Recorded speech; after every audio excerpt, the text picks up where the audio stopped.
Le projet d'acquisition concerne vraiment une sculpture exceptionnelle de la région. Cette grande sculpture du baron de Saint-Élix vient de son domaine.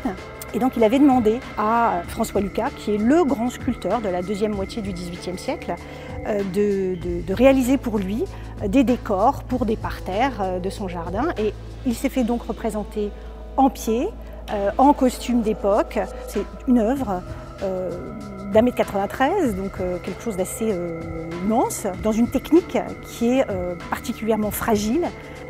Donc on modèle à la main, dans de l'argile, la silhouette générale de l'œuvre, on donne les détails, etc.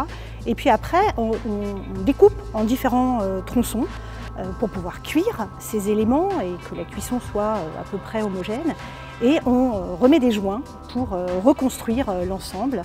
Donc c'est assez complexe, très fragile, mais pour faire joli, on peignait ces terres cuites. C'était vraiment très caractéristique de la production artistique à Toulouse.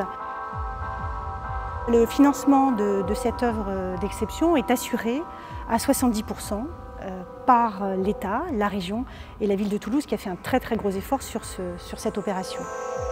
Notre objectif, ce serait vraiment d'associer le plus grand public possible, c'est-à-dire à la fois les personnes privées, les entreprises. Acquérir des œuvres, c'est aussi faire vivre le musée.